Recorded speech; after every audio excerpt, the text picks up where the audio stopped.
Hello, everyone. Welcome back. My name is Arna Sahu, host of Arna's News, where on this podcast channel, I aim to eliminate the gender gap in the STEM fields by featuring inspiring female professionals and highlighting their stories and accomplishments to further encourage girls.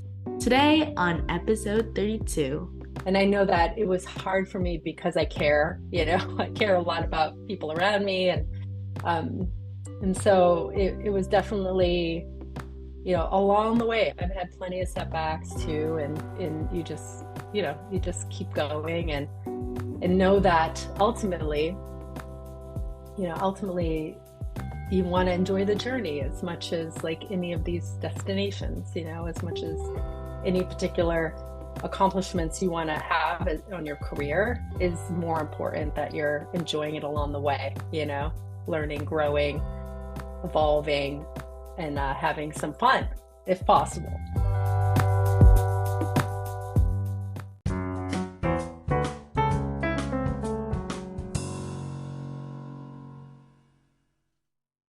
Today on episode 32, I'm pleased to announce our guest, Cheryl Porro. She is a seasoned leader with expertise in product and technology strategy, currently the Senior Vice President of Engineering at BetterWorks.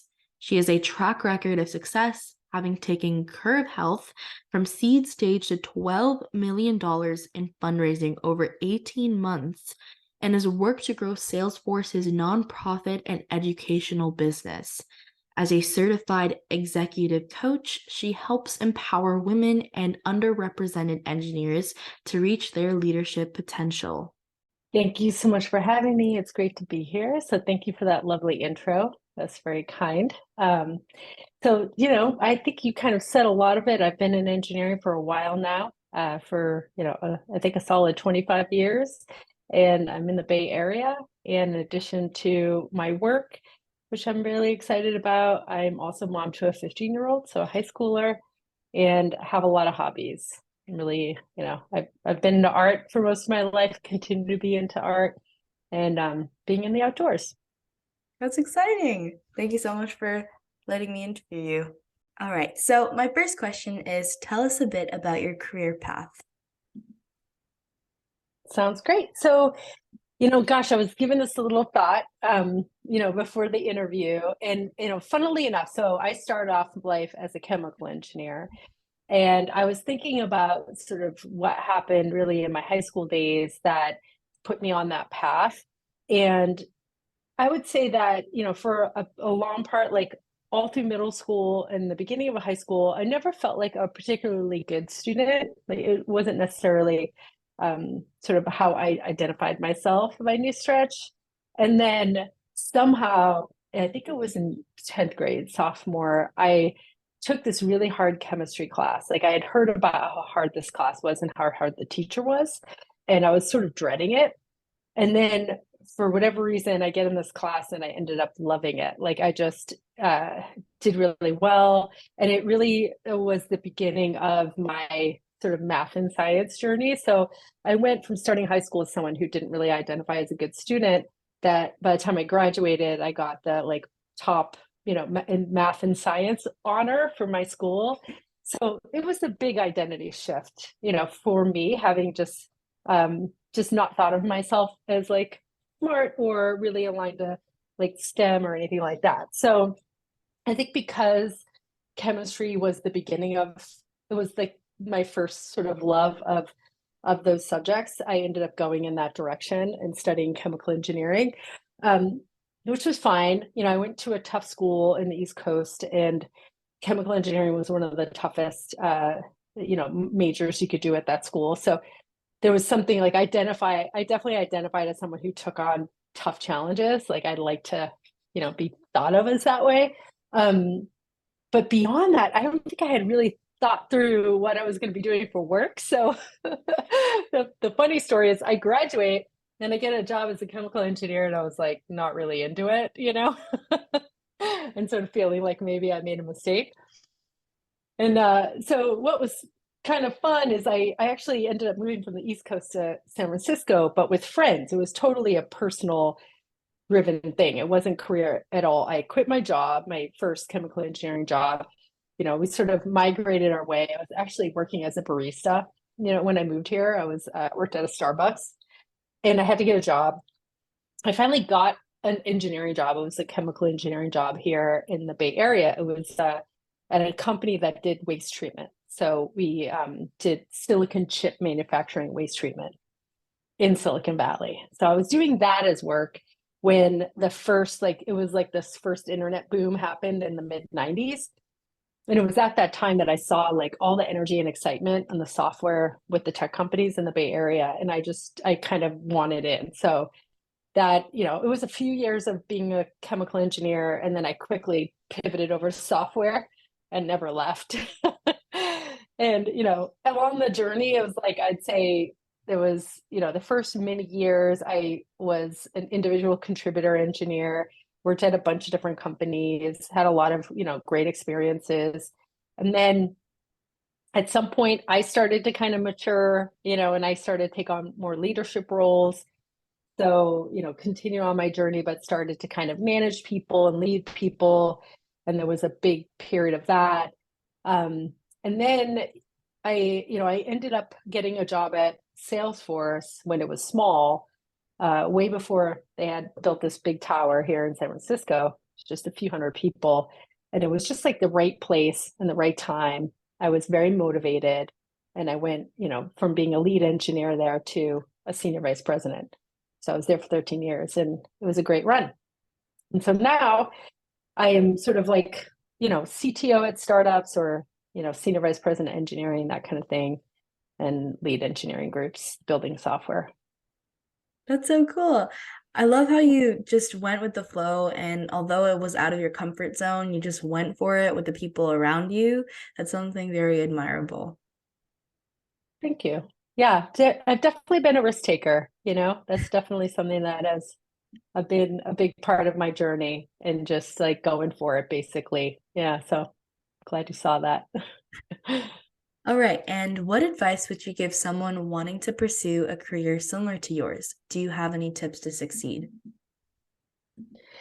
Yeah, essentially that's like the tip, right? Is that the cool thing about like tech and engineering in this world is that it's always changing. There's always new stuff.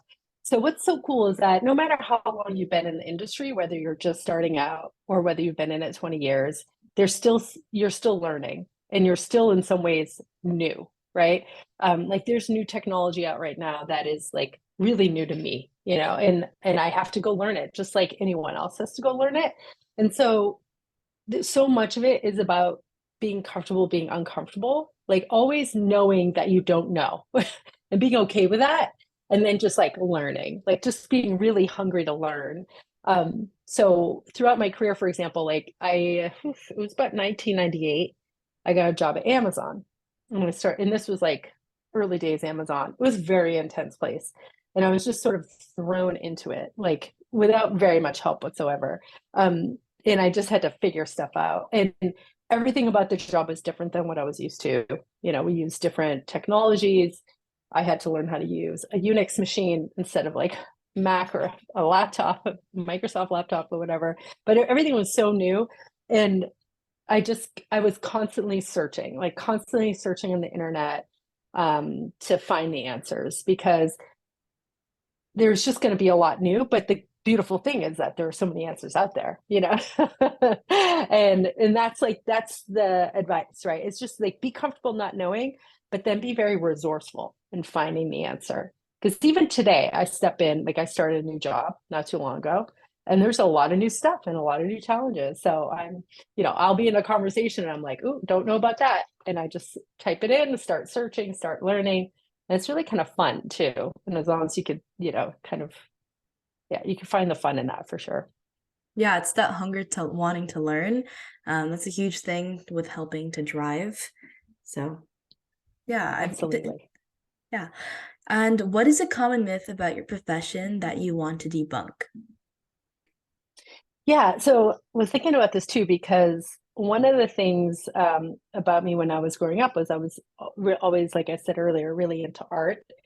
And even minored in sculpture in college. So I knew becoming an artist wasn't really an option. My family was hoping I was going to do doctor, lawyer, engineer, one of those fields.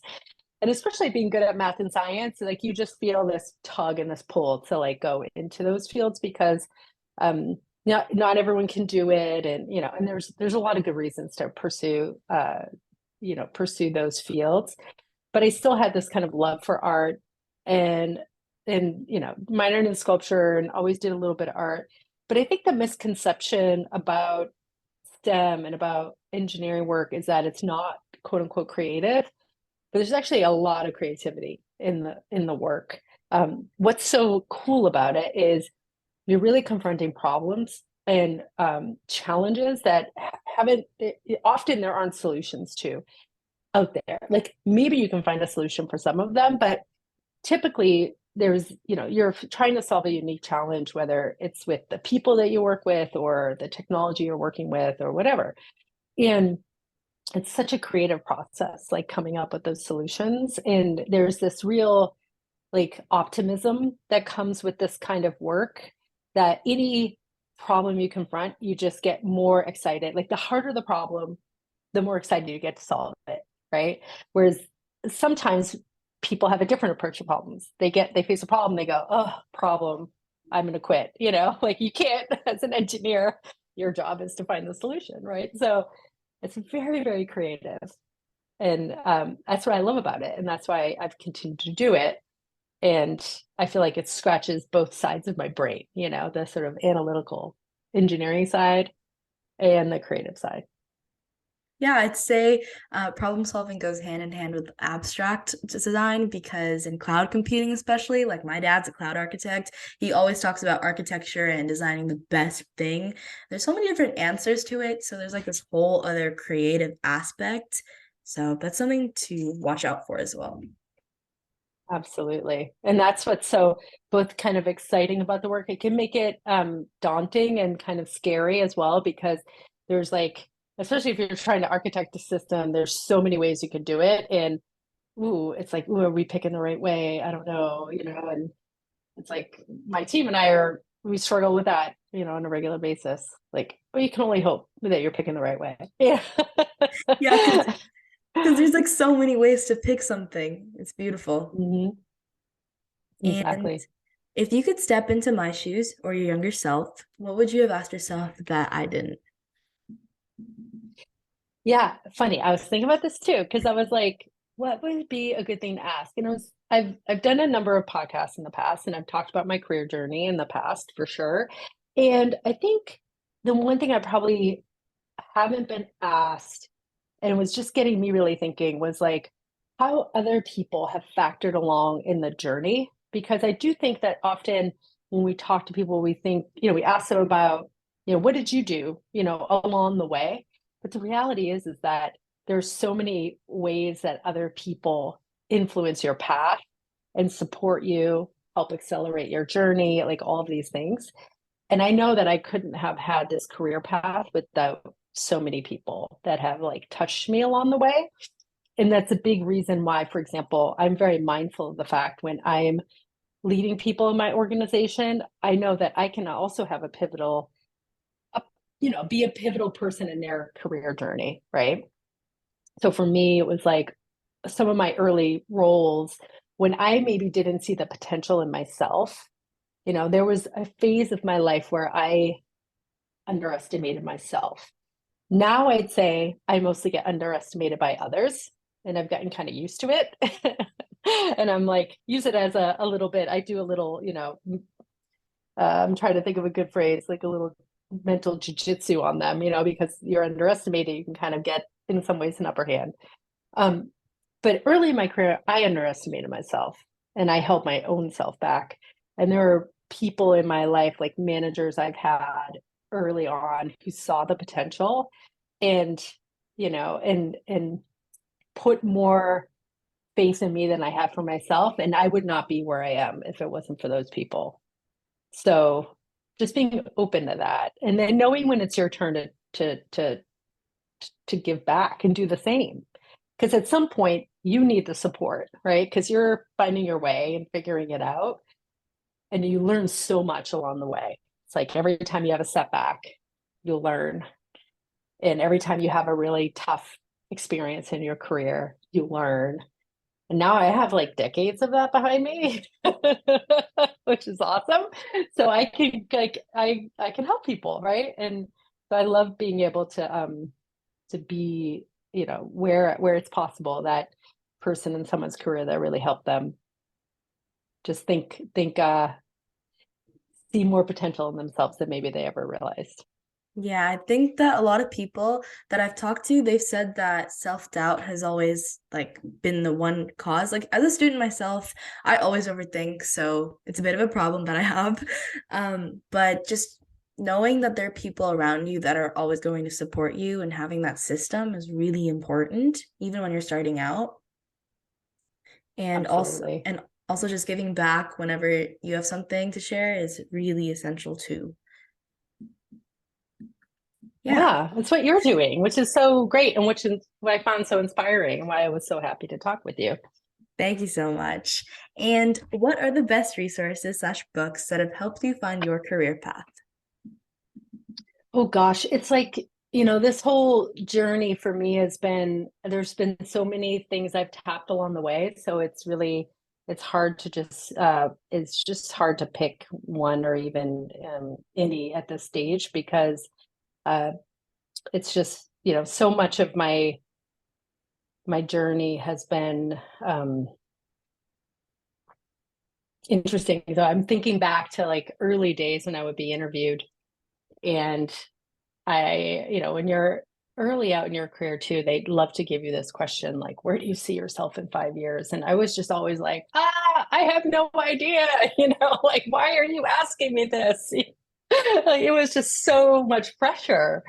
And as I kind of got older and kind of, you know, got some years behind me, I thought, that's just a ridiculous question to ask someone. And especially because when you look at tech in particular, there's stuff that exists now that wasn't even a blink in someone's eye a decade ago or even 5 years ago. So how can you kind of predict a path given how much is going to change? So in a lot of ways, I think for me, it was this realization of, um, you know, being really comfortable with like not answering questions like that, you know, and just pushing back, right? Because that was just like kind of an old school way of thinking. Um, and in just being excited for like and feeling really excited about the opportunities that laid ahead, even though there's so much uncertainty and so much unknown. It's like you just have to follow your gut, right? Follow your gut about where's the action headed, and then go there. And that was something that I don't think I ever read a book, you know, per se, or but it was just like this natural thing I did, you know, because I was sort of edgy anyway when I was growing up, and I like to be defiant and be different and not, you know, and not sort of be traditional.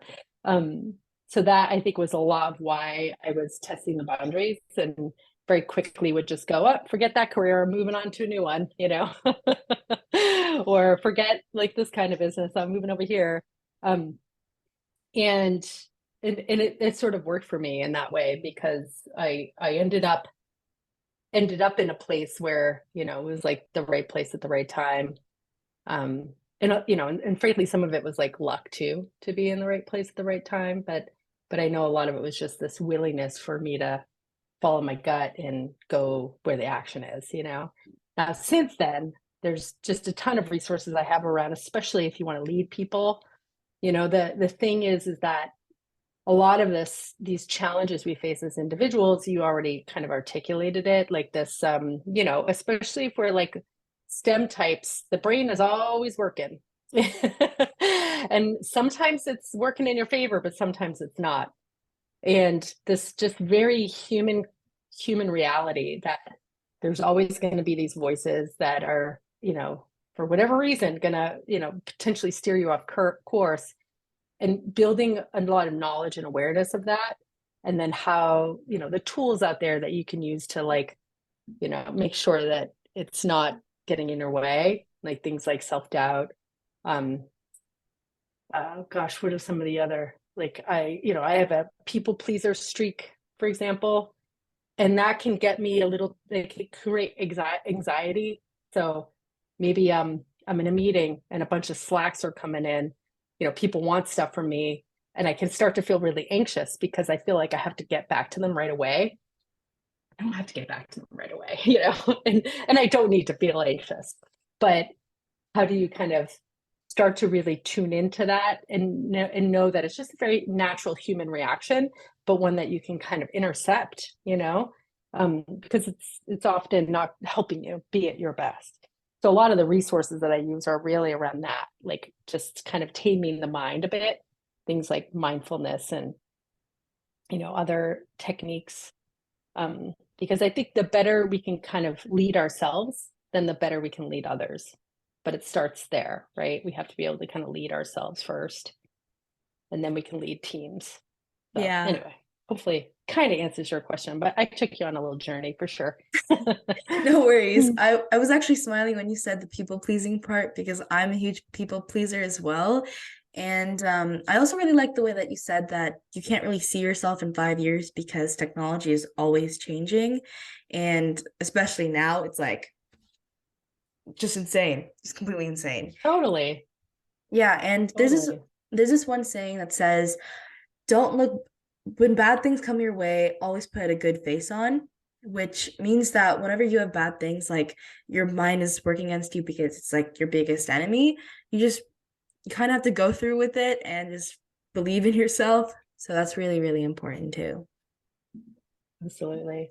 And the reality is, it's like another thing with, especially with these sorts of interviews too. It's like, it's easy to talk about our career paths being pretty rosy, like, look at me, I went from this to this.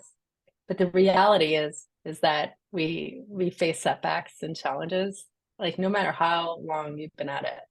I had a setback a couple of years ago that was kind of jarring, frankly, because like I had such a good run that it was really unexpected. And it shook me. I thought I was past that. I was past sort of having, a sort of work experience rattle me that much, but it did. And so it was a good lesson. It was a good lesson to have, that like you can't take for granted when you're in a good situation, and you can't and you also have to just give yourself grace and know that like we're human. And I know that it was hard for me because I care, I care a lot about people around me. And so it was definitely, along the way, I've had plenty of setbacks too. And you just keep going and know that ultimately you want to enjoy the journey as much as like any of these destinations, as much as any particular accomplishments you want to have on your career is more important that you're enjoying it along the way, learning, growing, evolving, and having some fun if possible. Yes. Listeners, be sure to listen. Your career progression will not be linear. There's going to be some places where it's going to be stagnant, but it's okay. Absolutely. Absolutely. And what do you Even think? not only stagnant, real quick, just to kind of hammer home that point, like there were points like when I joined Salesforce, I went, like, technically speaking, title wise, 2 steps back, Really? technically speaking, from the company I was at. Yeah. And part of it was because, it was just different. It was like I was a big fish in a small pond, and I was going to be a smaller fish in a bigger pond, and I think that's the metaphor. But I was willing to take that chance because I was like, ooh, this place looks special. All the people I was meeting they were all so smart. And so, I could sense like the energy, and then everything I was learning about, the CEO, I was like, oh, he's here to do something special. I can tell. And so I was willing to take 2 steps back to join the company. And then of course, like you know, I climbed those next 2 rungs and then some after that. So, it's okay to do that too. I think sometimes we think it needs to be kind of linear, or at least, whatever, at least progressing in that direction, but recognizing that, sometimes it's not going to look like that initially, because it's just a very different different kind of experience, you know, especially if you get this chance to work someplace that like goes through that hyper growth. It's a really, really fun experience. Yeah, and You don't always get it in your career. and it also Sorry. circles back to no, it's okay. It circles back to the risk taking and always wanting to move out of your own comfort zone. Yeah. Yes, I And definitely have a drive to do that, whether I, you know, want to convince myself to just like settle in a little bit and get comfy. It's like, no. I always have to keep myself feeling a little challenged, you know? yeah, but that's also a good thing. So, Yeah. and what do you think is the vital factor that shaped your career? What was your life before learning it, and what was your life after learning it? Vital factor that shaped my career. This is a tough one because there's a few different things that I felt like were kind of like pivotal moments, you know, along my journey. And I would say it's kind of a little bit like related to what I was talking about before. I think sometimes we can get a little bit in our own heads, in our own lives and worlds, and it's in understanding, especially in the workplace, how to kind of best play nice with others, you know, and best exist as a part of this broader team is a something you learn over time. Um, Initially, we're often, you know, especially when you first join the workforce, it's like very much you're, you know, an individual contributor, as we say. So the work you're doing is like very much a part of what the value you bring to that organization. So you're very focused on your own world. But as you start to move up in an organization, and even, you know, if you want to influence anyone, it's kind of like what you're doing, right? If you want to influence, like you have to be thinking beyond yourself. If you're just thinking about yourself, you'd be off studying and learning and not sharing, right? And so I know I had moments in my career that were kind of like a little bit slap in the face, like, hey, Cheryl, this moment where I was very much an overachiever and, you know, was doing quote unquote well. But at some point, my boss had to take me aside and like say, listen, the way you treat your peers is unacceptable. And I was like, huh? But I'm amazing. How could you be telling me this? You know? And it was jarring. And trust me, I'm not the only one who's gotten that message. I've given that message to people. Like it's not only about you, and if you know can't meet people where they are and take them along for the journey, you're not going to be successful. So I got that message early on in my career, and it was a tough pill to swallow.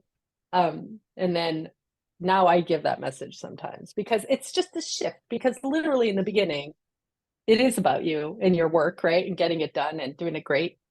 But at some point you have to be able to bring other people along for the ride and influence others, and you know, and be kind.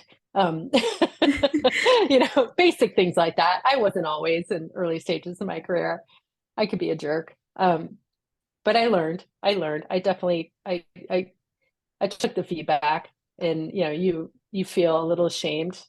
I definitely have moments of feeling shame, and then just really thinking about how I want to be different and changing my ways. So there were a couple of key moments like that in my career that shifted how not only did I stop thinking about just me, but even just like my team. It was always like, okay, we're all here together to do something. And so I don't care whose team anyone's on. It's like they're on, you know, we're all in one big group, you know. And so how can I help everyone succeed, right? Because if they're succeeding, then we're succeeding as a whole.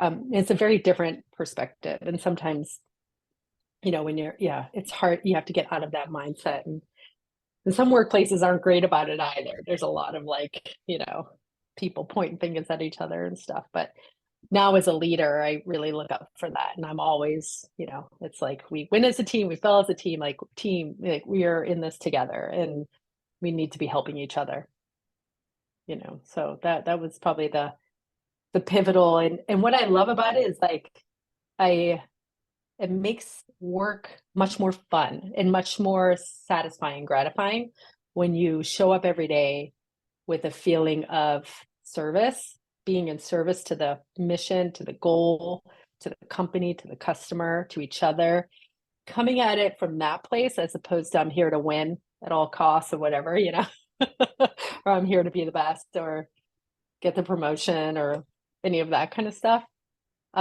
That's way less fun from my perspective. So it's nice to be in this place of, being motivated by those kinds of things and getting satisfaction from seeing other people win and succeed and, and grow and get a promotion. I don't have to do that anymore anyway. I'm like, I'm done. You get to a certain point and there's really nowhere else to go. So it's a nice feeling. Yeah, I'm a pretty competitive person, so I really get, wanting to like be there and be better, like make sure Yes. that you're like the better than everybody else. But at times you just have to remember that you're with other people and life is gonna get kind of boring if you are that competitive, and just take a pause and just move out. So that's really important as well. Yeah, and it's like imagine if you're doing your best, right? The impact that you have doing your best. Now imagine you can help the like 10 people around you to level up and do their best, right? Then it's like, whoa, okay, that's so powerful. And then you just like multiply that out. That's like very, very gratifying. The unfortunate thing, it's like I do find that sometimes the way school's set up, the way work is set up, sometimes it is too competitive because it's still like all the grades and the rewards are all kind of given out in that way. So it doesn't really work like that in the real life though, right? So things kind of have to change, is fundamentally what I believe, because the better is like when we all can kind of level up and do our best together. But I know it's like society's not set up that way, is it? No, it isn't. Yeah, and my last question, I think, is going to be, what's one thing you wish you had known when you began your career path? So one of the things that I didn't do at all that I think I should have done, and I've definitely given this advice to students when I've had the opportunity, is talk to people who have the job that I think I want. So as an example, when I studied chemical engineering, I didn't have any idea what a job was like as a chemical engineer. So I'm literally a senior and I'm graduating and I'm being interviewed by companies. And they're asking me these questions like, how do you feel about, animal testing? And I was like, oh no, I can't do that. How do you feel about working with like missiles and weapon systems? I was like, oh no, I no interest in that. How do you feel about like living in the middle of nowhere in an oil and gas rig? Yep, no, I don't want to do that. So it was like realizing that I didn't want to do any of the actual jobs that I had studied for because I had no idea what the jobs entailed. So talk to people that have the job, because I think when we're young and we're sort of studying and whatnot, we're not thinking enough about like the lifestyle that might make us happy, or maybe you are these days. I know I wasn't back when I was a student. So there's these practical things like where a lot of where they would make chemicals, for example, so chemical engineering, it doesn't happen in cities. It happens like literally in the middle of nowhere because it's big factories. But I wanted to live in a city. Okay, that's a problem, number one. But I made the shift in the software in part because like you can work from anywhere. You just need a computer, which is great. But be thinking about that, like, because it matters in the end. Life it's not just work. We have the rest of our lives, and so you have to have a sense of like, what do you want your life to look like, and pick, kind of going down a career path that makes sense, that's going to align with the kind of lifestyle I want to lead. And you just aren't really coached to think about that. I think when you're young, really just coached to think about like, which subjects are you interested in and stuff, which is good, but it's good to think about both, Yeah. Like in school, you're taught to think that you just have to make it big no matter what you do. And even though you might live a life that you don't really enjoy, but just taking a minute and wanting to know what you actually do want is really important to living life happily. Yeah. And it might take a few tries, like for me, I went in a couple paths before I found the path that suited me. And like I said, especially in our world, there's like jobs and industries that didn't even exist. So, even the work that I did, there was no degree for it. So I couldn't have studied it. So that's the beauty of it. So I do think like any like really good the thing you learn in college, especially pursuing things like STEM subjects that are really kind of hard and demanding, is you learn how to learn, and you learn how to learn quickly and effectively, right? And that's a lifelong skill that you will have forever. So I have no regrets having done chemical engineering, because I sort of had that foundation that really made all the rest of it possible. Might have been nice to have a computer science degree, for sure. But I learned a lot along the way. A lot of Yeah. tutorials and online classes and, things like that. Yeah, so thank you so much for being here. Before we end off the call, would you like to say anything to the audience? Well, I mean, I think I see sometimes in when folks are just getting started off, a lot of anxiety around, am I doing the right thing? Am I going the right direction? And we got a fair amount of time ahead of you, and there's like, and not to worry so much, because yeah, I really didn't buckle down as far as my career goes until my 30s. In my 20s, I was sort of way more focused on like my friends, and I had just moved to San Francisco. I was having a lot of fun. Yes, I was doing my job and getting a lot of cool experiences under my belt, but I didn't really buckle down and get serious until my early 30s. And so we got plenty of time, so just don't stress. Like definitely get out there and find out what's out there, and there's so much exciting things happening. So go, be curious and explore, and see what might really bring you joy, because there is a lot of really cool stuff to work on these days that you can have fun while you're doing work, and crush it too. Yeah, thank you so much for being here today. Thank you so Yeah, much. my pleasure. Thanks for doing what you do. It's awesome. Thank you.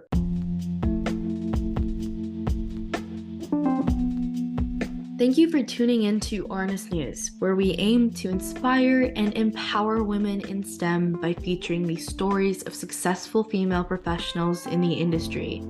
Today, we had the pleasure of hearing from Cheryl Porro, Senior Vice President of Engineering at BetterWorks, who shared her invaluable advice on thinking beyond oneself and embracing journeys towards career goals in order to shape one's career.